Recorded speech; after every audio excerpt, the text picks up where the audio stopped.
दोस्तों बिहार ज़मीन सर्वे में नई प्रक्रिया यहाँ पर जारी कर दिया गया है। नई प्रक्रिया के अवतार में यहाँ पे अपडेट जारी किया गया है। तो क्या नई प्रक्रिया है, क्या इसमें समझना आपको बहुत ज़रूरी होता है, क्योंकि बहुत से ऐसा कंडीशन बहुत लोगों को कमेंट मेरे पास आ रही है कि मेरा ज़मीन का केवाला मैं कराए थे, लेकिन वो केवाला यहाँ पे किसी व्यक्ति ने मेरा केवाला पर यहाँ पर अधिकार जमा रहे हैं कि मैं इस ज़मीन को नहीं बेचे हैं, मैं इस ज़मीन को किसी के हाथे मैं यहाँ पर केवाला अपने नहीं किया। इस कंडीशन में बहुत लोगों को यहाँ पे इसका विवाद चल रही है। बहुत लोगों को यहाँ पर कहना है कि मेरा पूर्वजों का ज़मीन है, किसी व्यक्ति ने अदर पार्टी ने मेरा ज़मीन को कब्ज़ा कर लिया है, लेकिन वह ज़मीन मेरे वास्तव में मेरा ज़मीन है। लेकिन उसका क्या कंडीशन हो सकता है, सर्वे में क्या मेरा नाम ज़मीन हो सकता है या नहीं हो सकता है, इसके लेकर के मैं इस जानकारी को बताएँगे। बहुत लोगों को यह भी कहना है कि मैं ज़मीन को यहाँ पर खरीदने जा रहे हैं, तो उस पर ज़मीन को यहाँ पर विवाद चल रहा है, तो क्या मैं उस वास्तव ज़मीन में वो ज़मीन खरीद सकते हैं, रियल में ज़मीन खरीद सकते हैं या नहीं खरीद सकते हैं। बहुत से ऐसा-ऐसा तरीका हो सकता है। आपका परिवार ने आपका ज़मीन है वो बेच दिया है किसी अदर पार्टी से। इससे भी बहुत लोगों को कंडीशन है कि आपका ज़मीन था, आपका परिवार में संख्या थे, लेकिन 2-4 आपका परिवार थे, भाई-चाचा जैसे में हो गया, लेकिन वो आपका ज़मीन को अपने बल या अपने ताकत के बल पे अपना ज़मीन को किसी दूसरे पार्टी को बेच दिया है, लेकिन आपका उसमें हिस्सा देने से इनकार कर रहे हैं। तो इस कंडीशन में आपको क्या करना है, इसका जानकारी मैं इस वीडियो में विस्तार रूप से समझाने वाले हैं। जानकारी को शुरू से अंत तक देखना है। हर एक प्रकार के टॉपिक पे मैं जानकारी को बताए हैं। अगर इस जानकारी जितनी भी आपका सवाल चल रही होगी, वो सारा सवाल पे, सारा क्वेश्चन पे मैं सवाल का जानकारी है इस वीडियो में स्टेप बाय स्टेप करके बताएँगे। बस वीडियो को लास्ट तक देखना है, लास्ट तक वॉच करना है। पसंद आएगा तो सपोर्ट करने के लिए एक लाइक और सब्सक्राइब ज़रूर करेंगे कि आने वाली ऐसा हर एक अपडेट की जानकारी सबसे पहले आप तक मिल सके, कि कोई भी अपडेट आए तो सबसे पहले आप तक मैं देने का काम करें। तो आपके लिए टेलीग्राम चैनल और व्हाट्सएप चैनल बनाया है, वहाँ पर जाकर ज़रूर अपडेट होकर के वहाँ पर रहें कि आने वाली हर एक अपडेट की जानकारी आप तक यहाँ पर सुनिश्चित रूप से मिल सके। तो ऐसा कंडीशन में अगर होता है तो सर्वे की प्रक्रिया में बताया गया है, सरकार के द्वारा भी नोटिफ़िकेशन दिया गया था कि अगर वास्तव में ऐसा ज़मीन है, अगर किसी का ज़मीन को यहाँ पर विवाद बढ़ कर के वो कोर्ट में चला गया, कोर्ट के केस में चल गया है, तो इस कंडीशन में अगर आपके पास पत्र संख्या 2 में फार्म में यहाँ पर भरने के लिए बोला गया था कि अगर केस आपका चल रहा है, तो केस नंबर 1 होता है, केस नंबर वहाँ पर 11 नंबर कॉलम में आप केस नंबर भी फिलअप कर सकते हैं। अगर आपका कोर्ट के विवाद में चल रही है, लेकिन कोर्ट आपका फैसला दे दिया गया कि वास्तव में ज़मीन आपका है, तो इस कंडीशन में फैसला का जजमेंट नंबर होता है, वो आपके पास होगा। तो भी उस कॉलम में आप फिल करेंगे कि मेरा इसका जो ज़मीन का मेरा रियलिटी में मेरा यह ज़मीन मेरा है, तो मेरा कब्ज़ा में यह ज़मीन आ चुका है, तो इसका नंबर यह है। अगर इस कंडीशन हो सकता है कि आपका केवाला कराए हैं, लेकिन वो केवाला पर किसी और ने अधिकार जमा रहे हैं, तो इस कंडीशन में अगर इसका प्रूफ होता है कि लोगों को अपना ब्लॉक का स्तर पर देखेंगे तो जमबंदी मतलब कि जमबंदी संख्या 2 में देखेंगे तो रजिस्टर 2 में, तो उसमें सभी लोगों को नाम दर्शाया जाता है, किसने लोगों ने ज़मीन को बेचा है, क्या बेचा है, किसने बेचा है, कौन इसका गवाही थे, वह दर्शाया जाता है वहाँ पे। आपको क्या इसका खाता प्लॉट नंबर, डीड नंबर होता है। वास्तव में ऐसा होता है कि ज़मीन को बिना आपको कहे पूछे लोग बेच देते हैं, केवाला कर देते हैं। तो इस कंडीशन में अगर ज़मीन को बिना पूछे आपसे बिना जाने हुए ज़मीन को केवाला करते हैं, तो इस कंडीशन में आप ज़मीन को यहाँ पर केवाला और रद्द भी करवा सकते हैं। इसका मैक्सिमम टाइम होता है कि 90 दिन के अंदर-अंदर अगर आप इसमें केवाला के आधार पे आप कोर्ट में जाकर के यहाँ पर मुकदमा दर्ज करते हैं। इसका मुकदमा का नाम होता है सुपुर्द सिंह मुकदमा। वहाँ पर जाएँगे कोर्ट में तो कुछ लोग वहाँ पे होते हैं, इसके इन्फॉर्मेशन आपको दे देंगे। तो वहाँ पर आपको एप्लीकेशन लिख कर के वहाँ पर सबमिट करना होता है, कुछ रुपये का आपका चार्ज खत्म हो गई।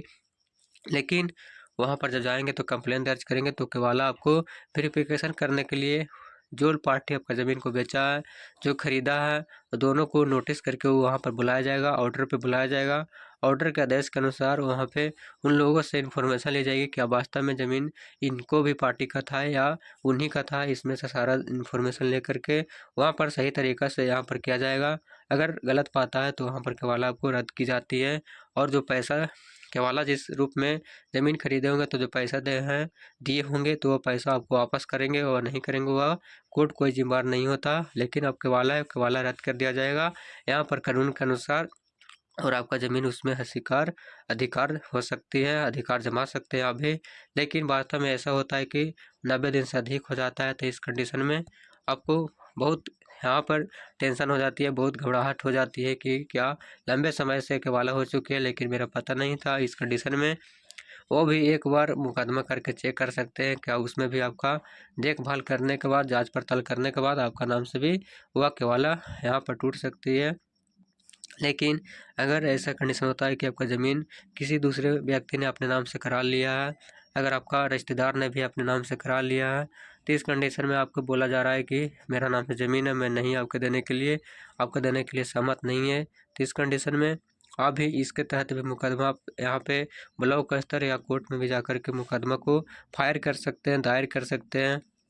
तो इसमें भी सुनाई के अनुसार आपका उनके नाम से भी जमाबंदी अपडेट हो चुका है, तो आपका वेरिफिकेशन होगा आपके ब्लॉक से स्तर पे जो आपका कर्मचारी साहब थे, जो उनके नाम से अपडेट किए होंगे, तो वहाँ पे उनके से इन्फॉर्मेशन लिया जाएगा क्या इस वास्तव में यह वंशावली बनाया गया होगा, जिस समय अलग अलग यहाँ पे नाम से होता है जमाबंदी, तो वहाँ पर सही प्रकार का वंशावली समर्पित करना होता है, गवाही के रूप में समर्पित करना होता है।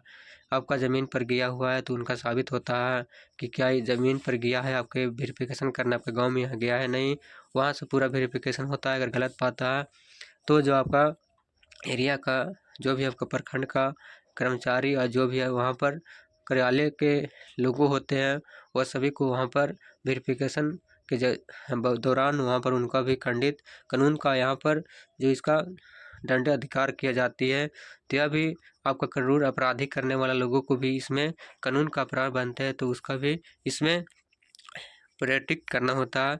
तो आपके लिए हर एक प्रकार की इन्फॉर्मेशन होता है। ऐसे में सर्वे करने की प्रक्रिया में आप सर्वे दायर कर सकते हैं। में आपके पास और भी कोई इन्फॉर्मेशन होगा, और भी कोई शिकायत होगा, और भी कोई आपका यहाँ पर सवाल होगा, तो हमारा कमेंट सेक्शन में कमेंट कर सकते हैं। अगर आपको मेरा लाइव प्रोसेस में आकर के यहाँ पर लाइव बात करना होगा, तो हमारा कमेंट सेक्शन में ज़रूर कमेंट कीजिएगा कि आप लाइव आकर के मेरा सारा इन्फॉर्मेशन में जवाब देंगे। आपका जवाब यहाँ पर सवाल रहेगा, मेरा जवाब रहेगा, तो मैं एक नंबर देंगे, उस नंबर के माध्यम से आप सभी को लाइव बात करेंगे कि क्या आपका सवाल है, और मेरा जवाब जो आपका सवाल रहेगा उस फॉर्मेट में आपका आसान भाषा में बेसिक जानकारी मैं आपको बताने का उसी लाइव प्रोसेस में बात करेंगे। तो अगर आपका यह सहमति होगा तो हमारा कमेंट सेक्शन में कमेंट करेंगे, एक बार राय लेकर के मैं बताएंगे कि कितने लोग कमेंट किए हैं, उसी के अनुसार देखेंगे कि किस डेट को मेरा किस दिन इसके आपका जानकारी जो सवाल है उसका इन्फॉर्मेशन देने का बात किया जाए, तो मैं अपना पोस्ट के माध्यम से बता देंगे कि इस डेट को मैं इसका लाइव प्रोसेस रखे हैं, लाइव क्लास रखे हैं, मतलब लाइव जवाब हैं वो रखे हैं, तो उस डेट को आपको ज़रूर जुड़िएगा। और जुड़ेंगे तो आपका एक नंबर के माध्यम से या कमेंट के माध्यम से भी आपको जानकारी होगा, वो मैं देने का प्रयास करेंगे। मैं मेरे से जितना भी हो सकता है वो आपको हेल्प भी करेंगे, तो आप हमारे साथ ज़रूर जुड़ें। वीडियो देखने के लिए, तक बहुत बहुत धन्यवाद। जय हिंद।